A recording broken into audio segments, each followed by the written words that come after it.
Të dashur dëgjues të Radio Maris, ju ftojmë të ndiqni emisionin Lexo Biblën me ne, me komentim biblik nga Don Simo, pikpamje katolike.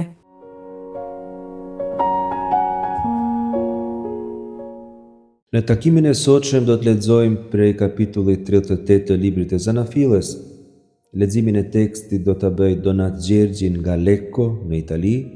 Një katekezëm i këtë pjesë do ta ofroj Gasper Marku nga Vlora.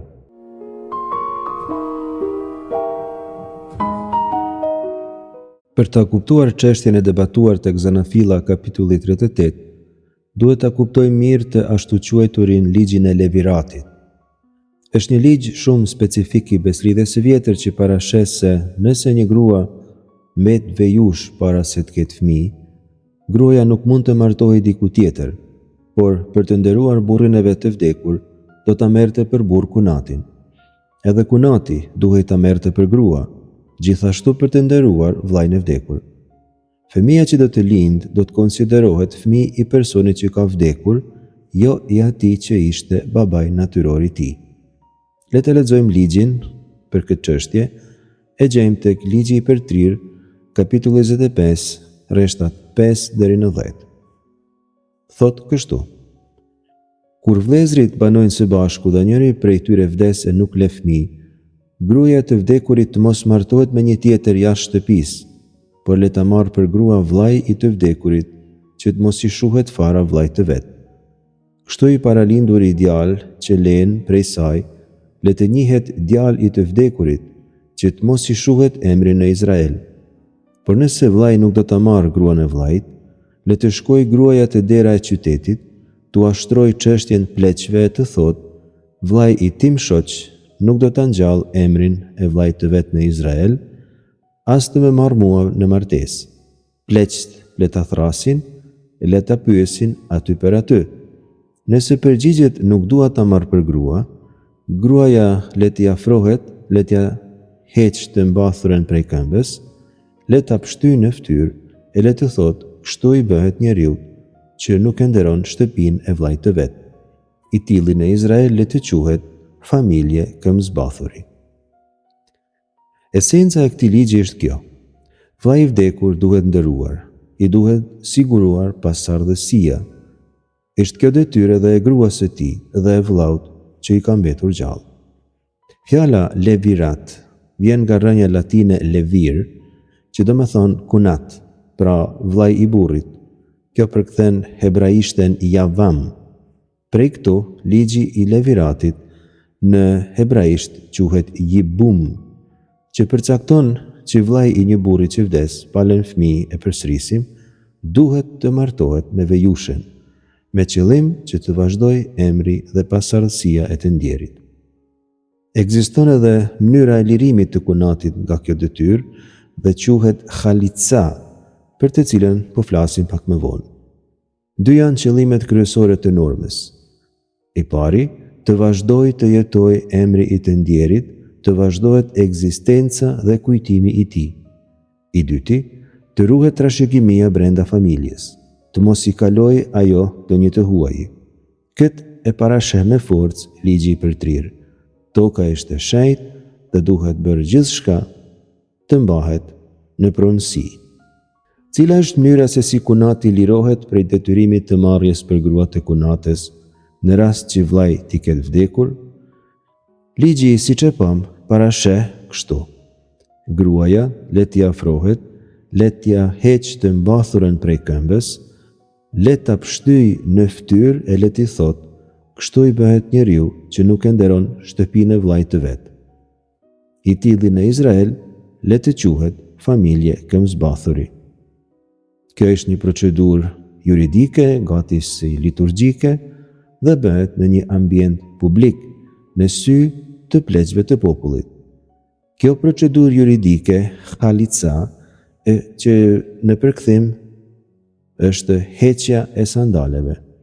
Pas këtij akti publik, gruaja ka të drejtë të martohet me dikë tjetër, por për vllain dhe për krejt shtëpinë e burrit të vdekur, për familjen e tij, kjo procedurë sjell një turp të përjetshëm për atë familje.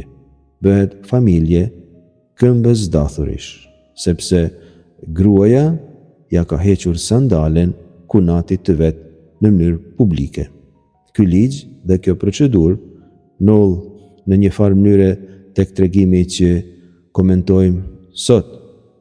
Është frika nga ky turp që ndikon tek Juda, djali i Jakobit, ai që do ta trashëgoj fisin e tij. Është një tregim i mrekullueshëm këtë që po lexojmë. Gjejmë elemente të kuptueshme njerëzore.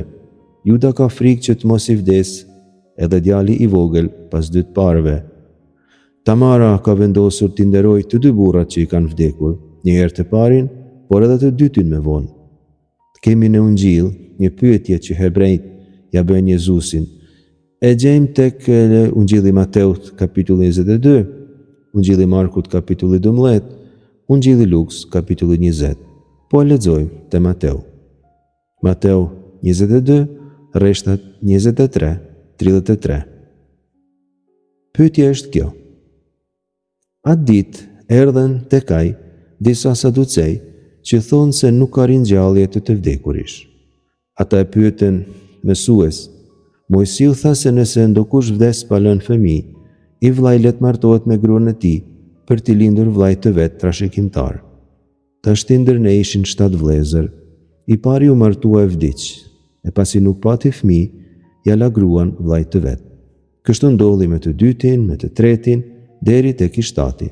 Dikur, pas të gjithëve, vdiq edhe gruaja. Në ringjallje pra, gruaja e cilit ndër këta të 7 do t'jetë, sepse të gjithë e patën grua. Në sfund të kësaj pyetjeje që bëjnë saducejt, është pikrisht ky ligj. Ata duan patjetër të banalizojnë mësimin e Jezusit mbi ringjalljen dhe përdorin këtë traditë zakonore hebraike, pra ligjin e Leviratit, të mbështesin argumentin se ligji dhe mësimi mbi ringjalljen janë të pakuptueshëm dhe pa bazë. Por të shkojmë me radhë, ta dëgjojmë një pjesë të tregimit të Zanafilës kapitulli 38 dhe të shohim çfarë ndodh me Juden dhe me Tamarën.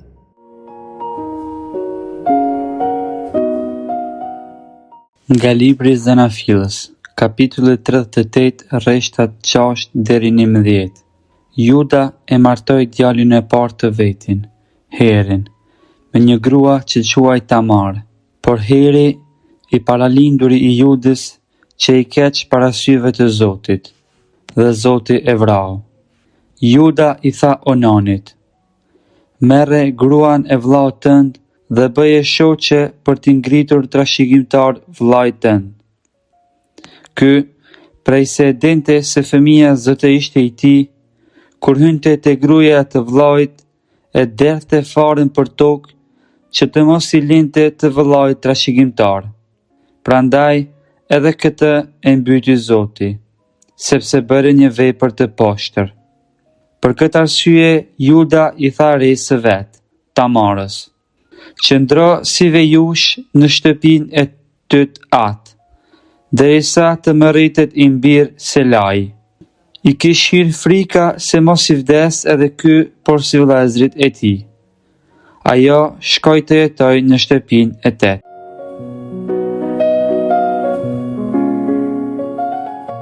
Juda ishte ndarë prej vëllezërve të vet dhe ishte martuar me vajzën e një tregtari kananeas. Gruaja e tij pra ishte kananease. I linden 3 djem: Er, Onan dhe Shela. Kur u rrit, ai e martoi djalin e parë me një vajzë me emër Tamara. Autori biblik e lëpezu biseden mbi prejardhjen e Tamarës. A ishte hebreje ajo apo kananease?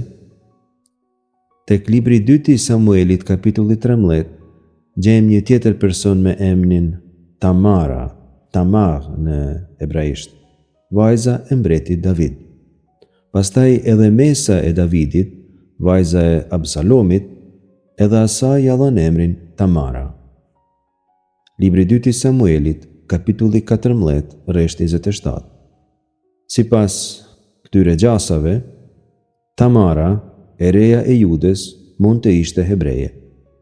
Mirë po tregimi ambientohet në Kanaan, Juda jeton me Kananeas, gruan e merr Kananease. Tamara më vonë veshet, do ta shohim si një prostitut Kananease, dhe rri ashtu e veshur në publik te dera e qytetit, sa që Juda as nuk e njeh. Edhe pse këtu ishte një simulim i ushtrimit të prostitucionit me qëllim mashtrimin e Judës në një farë mënyre, që do ta shpjegojmë, ushtrimi i prostitucionit ishte rreptësisht i ndaluar në Izrael. Teorikisht, Tamara mund të ishte edhe e huaj. Nuk mund ta përcaktojmë prejardhjen e Tamarës as nga emri i saj, edhe pse, si tham, gjejmë në Bibël persona me atë emër. Emri Tamar, që në përkthim do të thonë palmë, është në prejardhje të rëndomt semitike, jo pra detyrimisht hebraike. Autori nuk e përcakton prejardhjen e saj, kështu që asnjë nuk mund ta përcaktojmë, sepse do të ishte një argumentum ex silentio, siç thuhet në latinisht. Do të arrijmë në një konkluzion prej mungesës së fakteve, prej faktit se autori nuk përcakton detaje. Por kjo heshtje e autorit mbi prejardhjen e saj ka implikime me rëndësi. Teksti sugjeron në mënyrë të tërthort se nuk ka as pak rëndësi prejardhja e Tamarës. Ajo pranon dhe respekton deri në fund praktikat fetare të familjes në të cilën është martuar. Ashtu e pranon, si do ta shohim në të ardhmen, edhe Ruta, reja Moabite e Noemit. Kjo lexohet tek libri i Rutës. Tamara u martua me djalin e parë të Judës, ai quhej por ai vdiq shpejt, pa lënë fëmijë, sepse, siç thot teksti i Zanafilës, Zoti e bëri të vdes, sepse shkrimi i shenjtë thot se ai ishte i keq në sytë e Zotit. Shkrimi i shenjtë e përmend shpesh shprehjen me qenë i keq në sy të Zotit, dhe zakonisht kjo shprehje i atribuohej mbretërve të Izraelit. Po jap këtu disa shembuj. Shembulli i parë, mbreti Nadab ishte biri i Jeroboamit parë. Shkrimi i shenjtë thot kështu: bëri çështë e keqe në sy të Zotit, eci udhës së babait të vet dhe në mëkatin e tij, me të cilin e bëri të mëkatoj edhe Izraelin. Libri i parë i mbretërve, kapitulli 15, rreth 26. Baasha, një tjetër mbret, ai bëri çështë e keqe para syve të Zotit dhe eci udhës së Jeroboamit e në mëkatin e tij me të cilin e kishte bërë Izraelin të mëkatonte.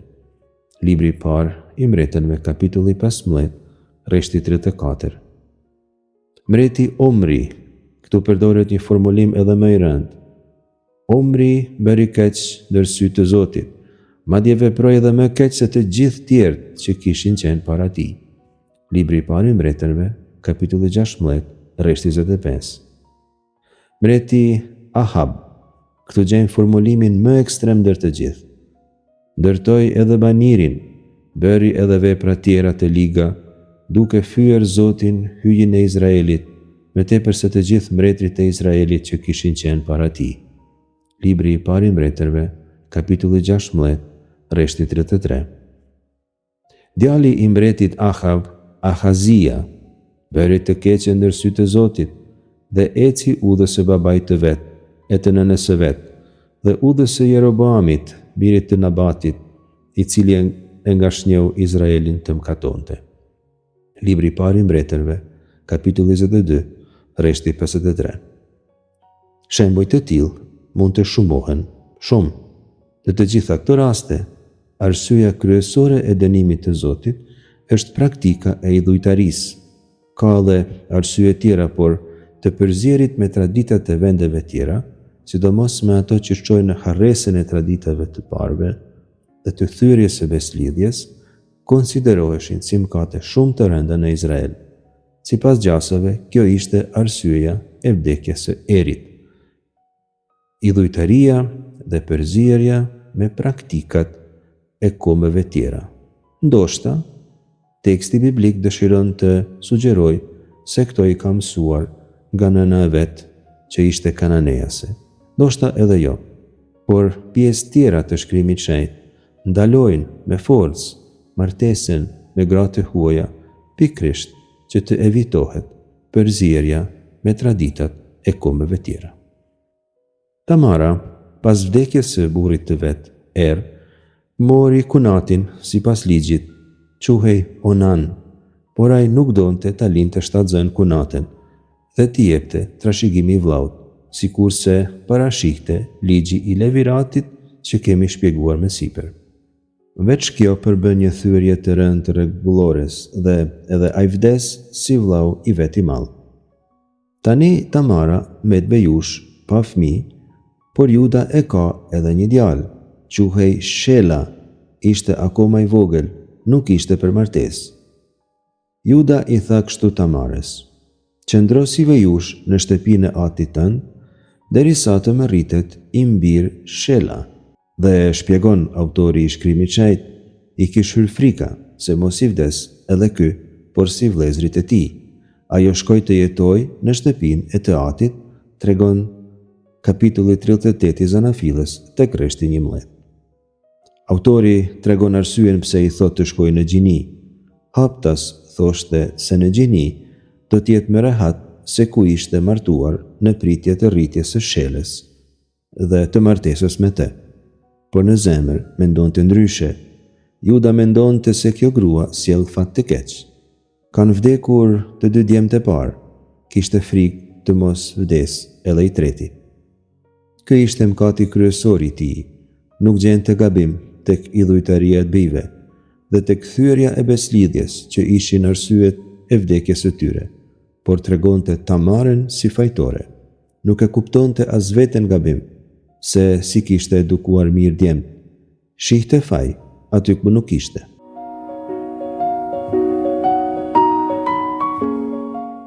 Nga libri Zanafilës, kapitulli 38, rreshtat 12 deri në 19. Kaloi shumë kohë dhe vdeq bia e Sueit, gruaja e Judës. Ky, kur kaloi koha e zis, shkoi te qethtarët e deleve të veta bashkë me Hirasin, mikun e vet prej Odolamit, në Tamën.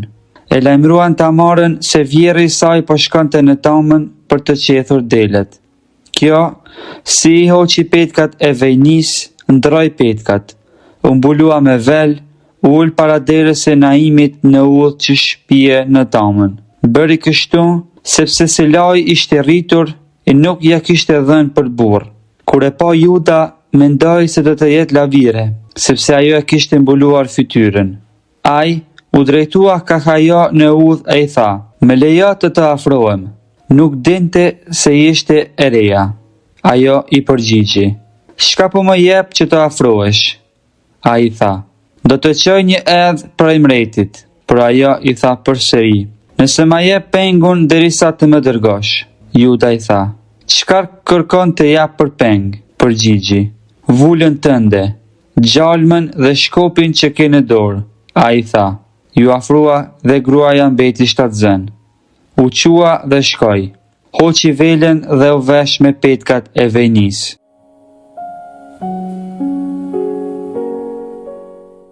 Sikurse kemi thënë më sipër, Judës e kishte hy frika se mos t'i vdes edhe djali më i vogli, por si vëllezërit e tij.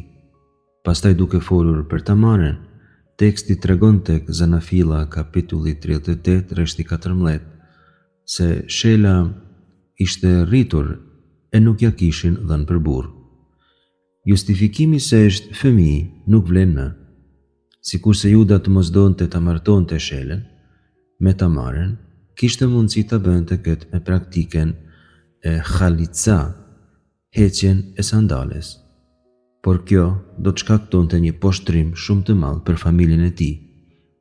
Nga ana tjetër bënte sikur nuk kishte ndodhur asgjë. Ndërkohë, i vdiq edhe gruaja, spostohej prej një vendi në një tjetër, Tamarën e kishte qit krejtësisht në harres, sigurisht jo pa qëllim, se kjo nuk është diçka që harrohet, mirë po kjo është ndronte Tamarën në një vejush të përjetshme. Juda as se ka plotësuar ligjin, as se ka liruar Tamarën, nga lidhja e ligjit të Leviratit, të cilit ajo donte t'i qëndronte besnike. Tregimi thot se Tamara bën çmosin për t'i dhënë burrit trashëgimi, sa jo një skenë absurde, por shumë efikase. Thot shkrimi shenjtë kështu: i hoqi petkat e vejëris, ndroi petkat, u mbulua me vel, u ul para derës së Enaimit në ull që shpije në Tamna, pikrisht ku kishte dëgjuar se kishte shkuar Juda. Thot teksti gjithashtu se dikush e lajmëroi Tamaren se Juda kishte ardhur në Tamna. Kjo do të thotë se Tamara kishte bërë publike situatën e saj, se po jetonte edhe një situatë shoqërore të parahatshme edhe para tjerëve. Të gjithë po interesoheshin për te, mundoheshin ta ndihmojnë, të gjithë përveç Judes që kishte për detyrë ta ndihmojë. Juda shkon në Tamna, pasi që kishte qarë gruan e vdekur në kohën e qethjeve të deleve. Ti themi disa fjalë për qarjen e të vdekurve në Bibël dhe domethënien në këtë rast të periudhës së qethjeve të deleve. Si bëhej qarja e të vdekurve në Izrael? Bibla parasheh disa praktika. Do t'i përmendi këtu edhe për një kulturë personale. Praktika e parë, më e shpeshta, më përdoruara, është shkyerja e teshave, që në hebraisht quhej keria. Kjo është forma më e rregullt e shprehjes së zis. Teshat këtu simbolizojnë brendinë e njeriut. Jakobi për shembull shkyen teshat kur ndihen se ka vdek.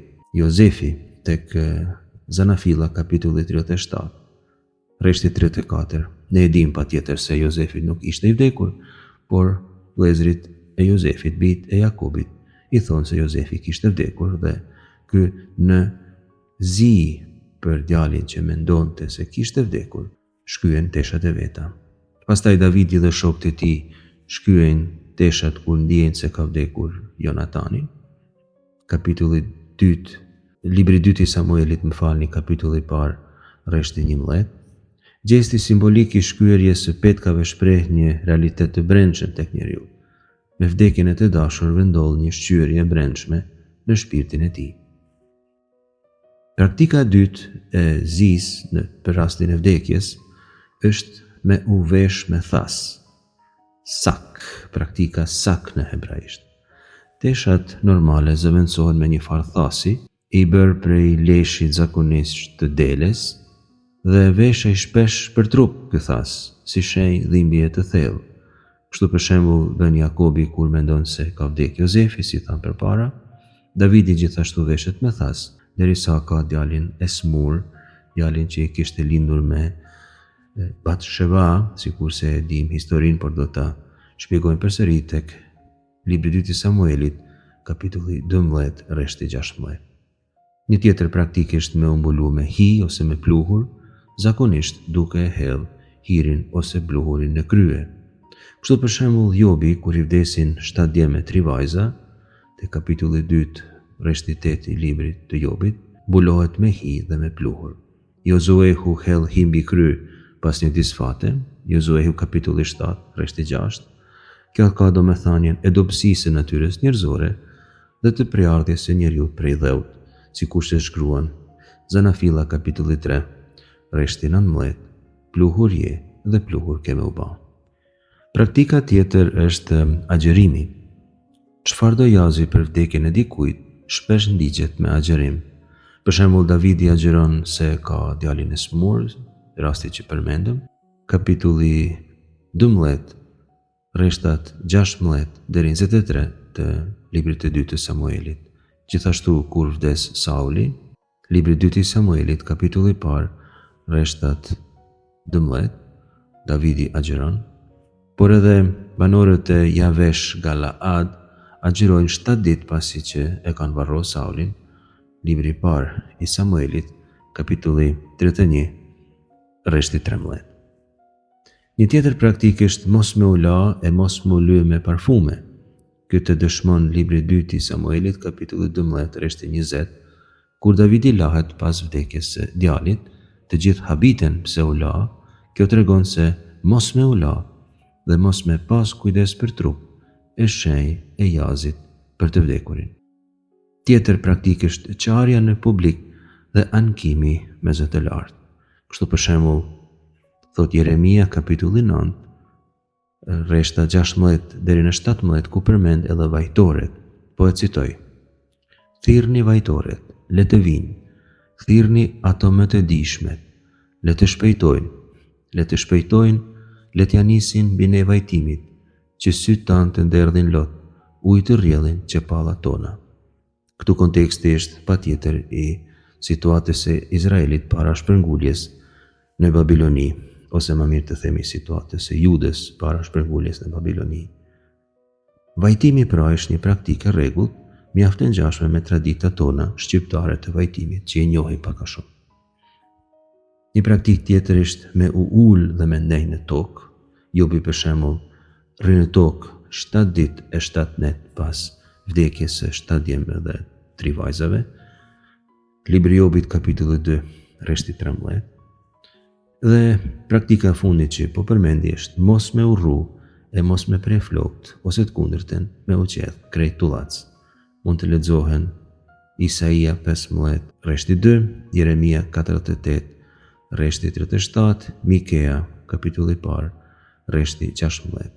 Por Levitiku u andalon priftave të rruhen e të qethen tullac. Jazi mbahet duke mos u kujdesur për këtë aspekt trupor. Gjithsesi, dikush që është në jaz nuk kujdeset për trupin e vet, për kohën sa të zgjat zia. Të kthejmë tek Juda. Ne nuk e dim se në çfarë forme e ka qarë Juda gruan e vet, por e marrim me mend se duhet të ketë bërë ndonjë prej këtyre praktikave fetare. Ai shkon në tamna në kohën e qethjeve të deleve. Çfarë do të thotë se Juda shkon në tamna në kohën e qethjeve të deleve? Çfarë ishte koha e qethjeve të deleve? Tani, tregimi nuk thotë se ai kishte delet veta për të qethur, se i çoi delet për të qeth, por se shkoi atje në kohën e qethjes. Bibla dëshmon se koha e qethjes së deleve ishte një periudhë festimi shoqëror në pranverë. Njerëzit shkonin të njëri tjetri, hanin e pinin. Ishte një periudhë me pa qef. Juda pra shkon në tamna të dëfryer. Teksti dëshiron të theksoj se i kishte kaluar dhimbja e 2 djemve dhe e gruas. Nuk përmend as djalin e tretë, as se kishte kujdes për të, si për Tamaren, drejt e cilës kishte detyrë të interesohej. Ai nuk kujdesohej as pak. Tamara maskohet që ai mos ta njohë dhe rri në derën të qytetit, duke pas parasysh se shela, ku nati sa i vogël, është i paarritshëm. Ajo mendon të shfrytëzojë rastin e pranisë së Judës për t'i lënë trashëgimi burrit të vet. Juda e kishte për detyrë ta zgjidhë këtë çështje juridike dhe e zgjidh atë, qoftë edhe pa dëshirën dhe vetdijen e vet. Tamara mbulohet me vello dhe rri në udhkryq, që Juda të mendojë se është një prostitut. Është i pazakont ky fakt, sepse në Bibël te dera e qytetit, pra në atë udhkryq, në për të cilin njerëzit hynin në qytet, nuk rrinin prostitutat. Aty zakonisht bëheshin takime me tema, për shembull juridike, bëheshin seanca gjyqësore, aty takoheshin pleqt, aty profetizojnë profetet, aty ushtrohej tregtia. Sipas fjalëve të urta, kapitulli 31, rreshti 31, vetë gruaja fisnike që aty lavdrohet, në dyert e qytetit pranohet fisnikria e saj dhe bëhet publike prej të gjithëve dhe respektohet. Fakti se Tamara rri mbuluar te dera e qytetit si prostitut, ose tregon zakone jo hebraike që ndiqte Juda, ose Tamara e njihte mirë Juden, saqë e dinte se ai do të binte në tundimin, ta konsideronte si prostitut në një ambient ku nuk rrinin zakonisht prostitutat. Sido që tjetë rasti, Juda nuk nderon veten me sjelljen e tij në tamna. Ai shkon me Tamaren, duket se qëllimisht për këtë edhe kishte shkuar në tamna që të takonte ndonjë prostitut. Ai nuk e dinte se aty do të takonte të rene vet. Ne e dim se Juda nuk kishte punë tjera në tamna.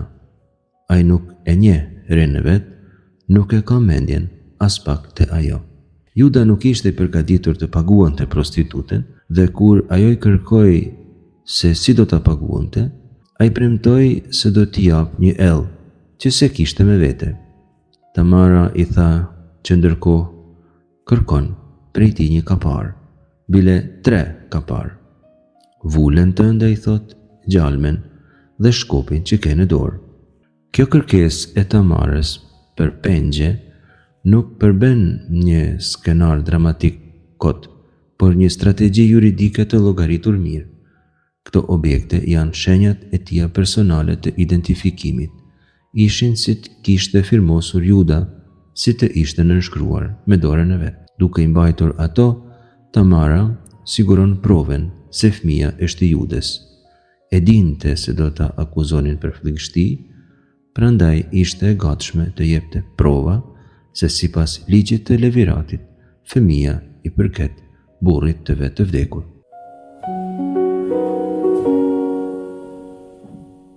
Nga libri i Zanafilës, kapitulli 38, rreshtat 24 deri 30. Kur ç'po ndodh? Pas 3 muajsh po e lajmërojnë Judes. Reja jote Tamara është dhënë pas fllëgishtisë dhe prej fllëgishtisë ka mbetur 7 zën.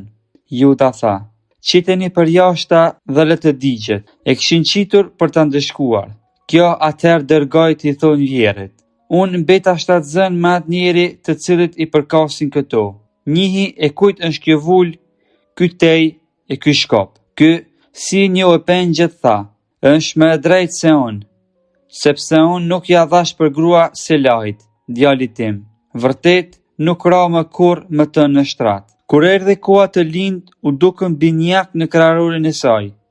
Ndërsa po linte, njeri e qiti dorën dhe mamia ja lidhi një pejë të kuq e tha: "Ky doli i pari." Por kur e tërhoqi dorën dhe doli vëllai i tij, gruaja tha: "Ç'vrim bëre." Dhe për këtë arsye janë gjit emrin Fares, domethënë vrima. Atëherë doli i vëllai, në dorën e të cilit ishte peri i kuq. Ky u quajt Zara, domethënë lindja e diellit.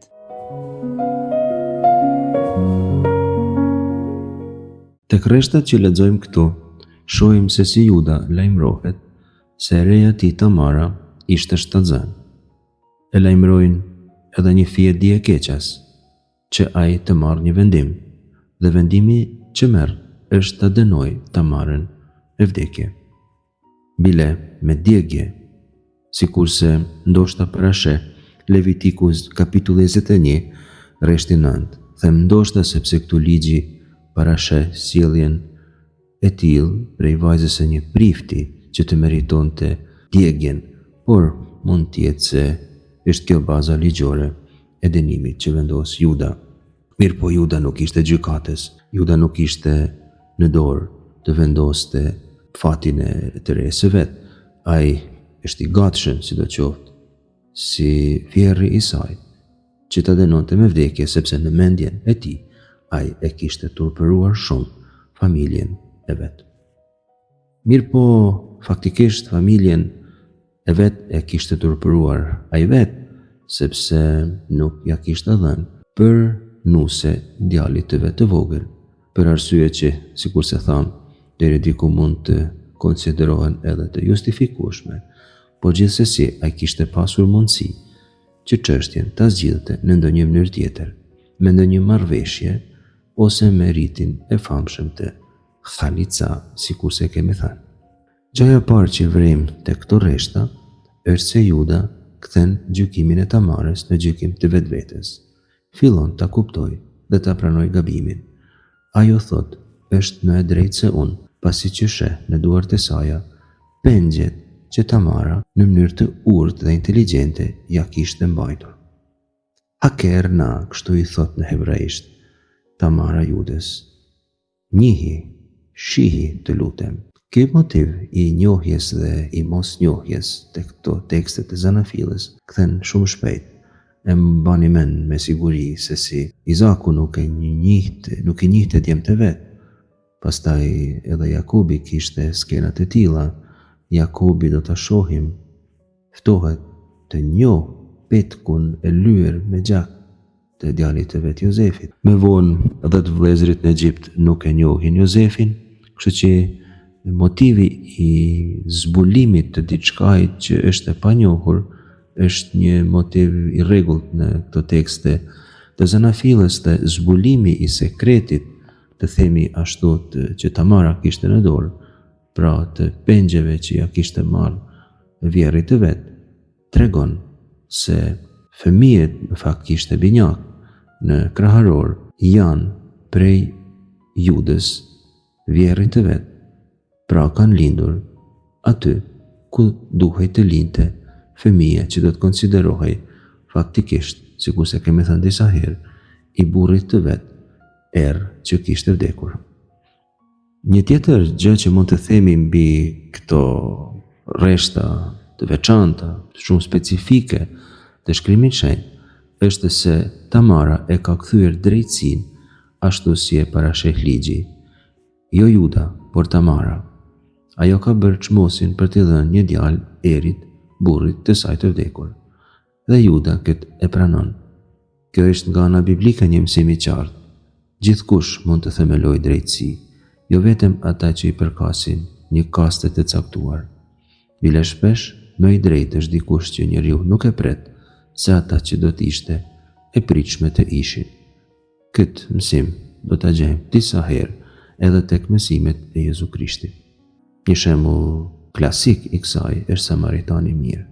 Tamara bëhet vegël e provanisë hyjnore. Ajo është një prej paraardhësve të Jezu Krishtit. Këtë e thot Shën Mateu tek Breznit, kapitulli 1, rreshti 3. Është e para grua në listën e disa grave tjera që do të përmend më vonë në gjenealogjinë e tij. Thot Mateu se Judes i lindën prej Tamarës, Faresi dhe Zara. Zanafila kapitulli 38. Ky kapitull na flet për një familje të bijve të Jakobit, konkretisht të Judes, dhe si figurë qendrore është Tamara, nusja e Herit, djalit të tij. Juda, një nga 12 djemtë e Jakobit, kur u rrit, zgjodhi në lirinë e tij të jetojë larg traditës dhe vendit të tyre. Në atë vend ku shkoi të jetojë, ishte një vend larg nga tradita javiste. Ishte një vend pagan kananeas. Juda, si trashëgimtari i Jakobit dhe i traditës javiste, që do të thotë javiste me afër Zotit, ose Zoti pran njeriut me katar, që udhëheq dhe drejton rrugën e bijve të Jakobit. Kurse Juda zgjodhi të jetojë larg kësaj tradite, të jetojë larg Zotit dhe me një jetë plot pa udhësi dhe pa drejtësi, i dobët dhe egoist. Ai martohet me një vajzë kananeese me emrin Sue. Në këtë martesë, Juda pati 3 fëmijë, 3 djem, Heri, Ononi dhe Sela. Të flasim për këtë kapitull të Zanafilës është plot me personazhe shumë të ndryshme, javiste, me drejtëhijet e veta dramatike dhe i gjallë dhe konkret në planin e hyjit. Zoti ndërton historinë e shëlbimit, jo vetëm përmes të drejtëve, por edhe përmes njerëzve mëkatar, kur këto pranojnë të vërtetën edhe kur këto zgjedhin të jetojnë jashtë planit të hyjit. Kur kjo familje që ishte ndërtuar jashtë planit të Zotit dhe kundër traditës së beslidhjes tregon largimin shpirtëror të Judës nga familja premtimit. Si pasojë e një familje të çrregullt dhe në mungesën e elementit bazë për një familje që është dashuria, bën të keqen para syve të Zotit. Heri, djali i madh i Judes që u martua me Tamarën, edhe ky bëri të keqen para syve të Zotit dhe Zoti e vrau. Shkrimi i Shenjtë nuk të jep më shumë detaje, sepse e keqja e tij ishte thelbësore. Jeta e tij ishte e mbyllur ndaj hyjit.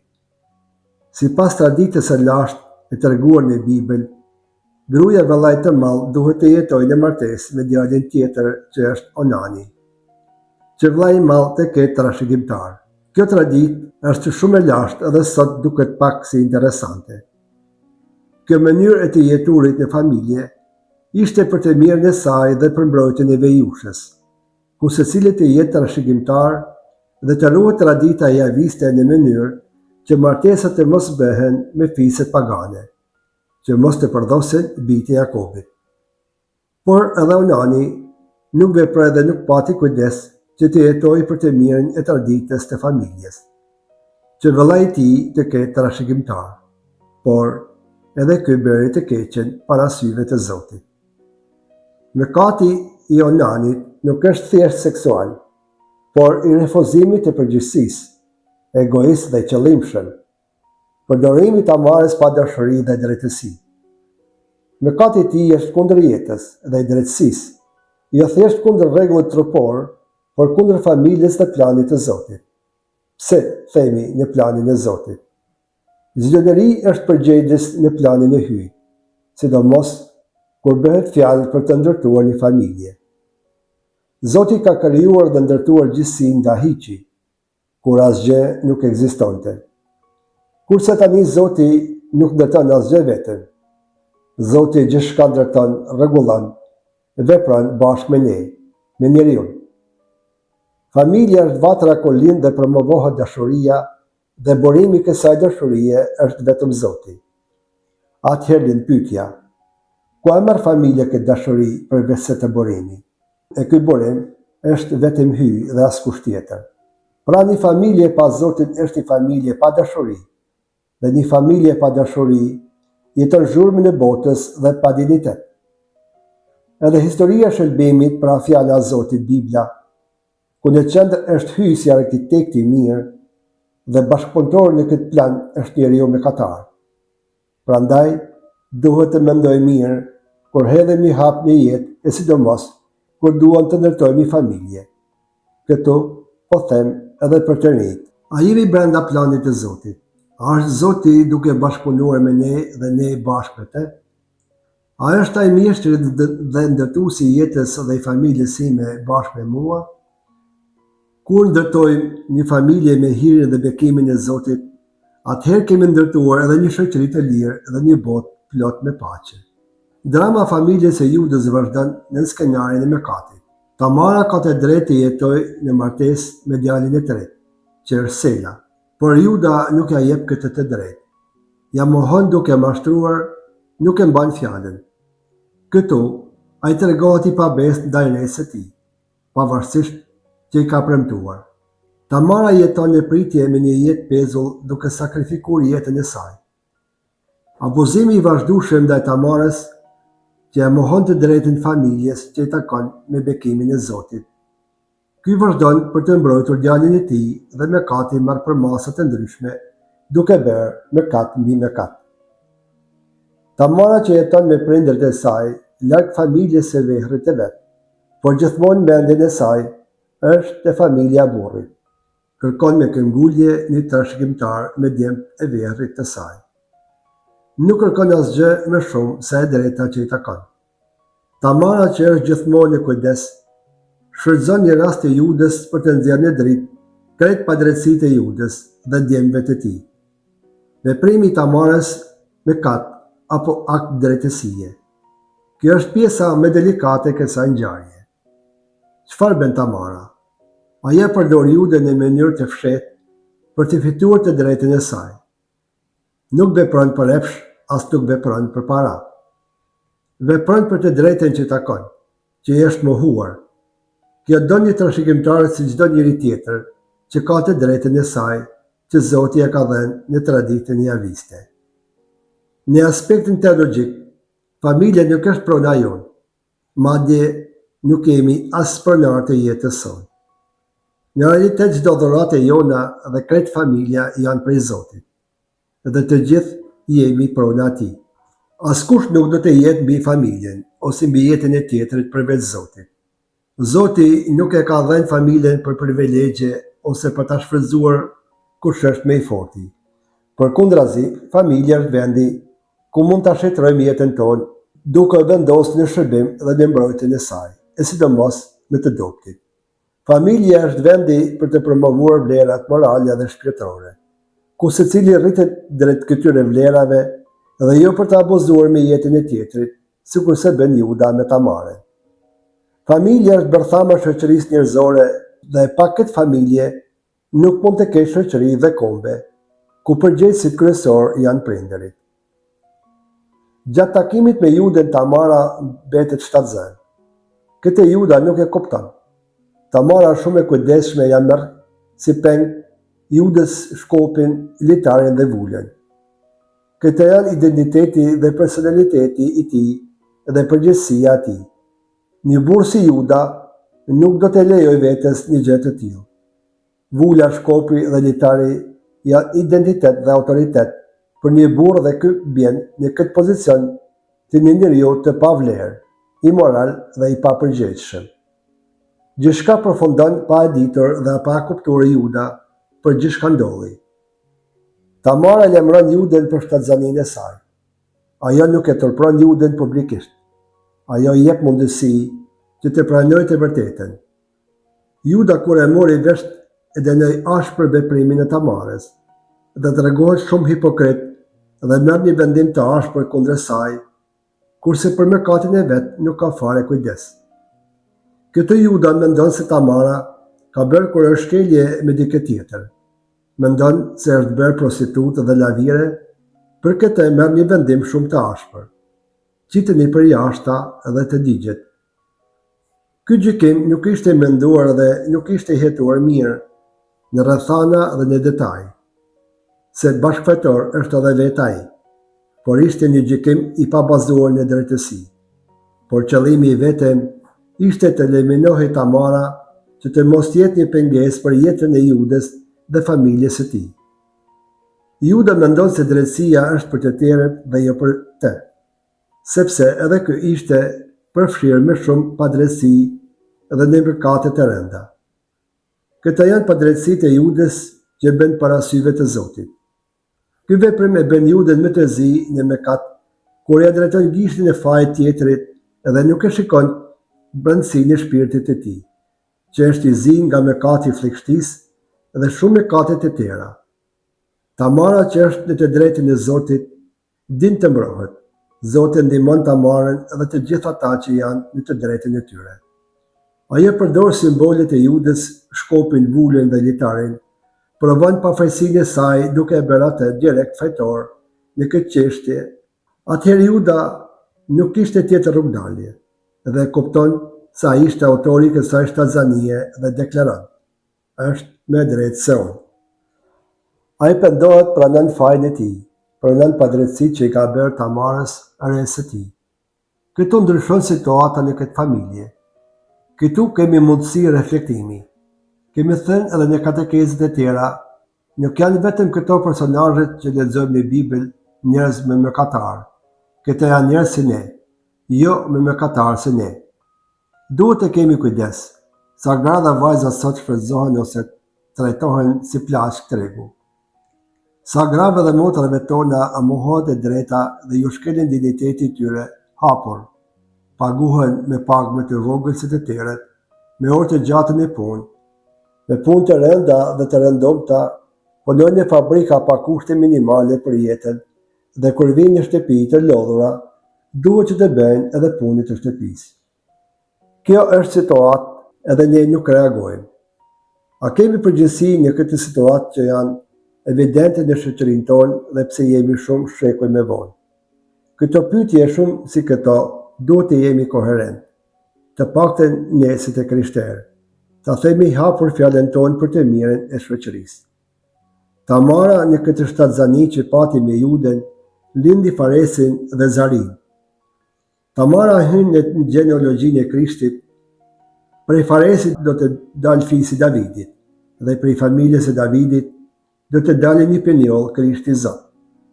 Zoti bën që të mbi drejtësia nga toka, nga keqja të dalin e mira. Mjafton pak mirësi, në rastin konkret Tamara. Edhe pse mëkatar, Zoti ndryshon jetën tonë. Lejon jetën dhe shpëtimin e njeriut. Zoti nuk e justifikon mëkatin, por e shndron pendesën në hir. Këtë kërkon Zoti edhe nga ne, të pendohemi dhe ta rifillojmë jetën me Zotin. Kur zemra jonë bie në pendim, Zoti ta rikthen jetën e hirit, që të ecësh përpara ti dhe familja jote, dhe ta fitosh jetën që ke humbur si rezultati i mëkatit. Në takimin e ardhshëm do të lexojmë pjesë nga Zanafilla kapitulli 37 deri në 15 është cikli i Jozefit, është cikli i funit i Zanafillës. Nëse keni mundësi lexojeni të shtëpia, do ta kuptoni më mirë. Ne ju falenderojmë për vëmendjen tuaj. Zoti ju bekoftë.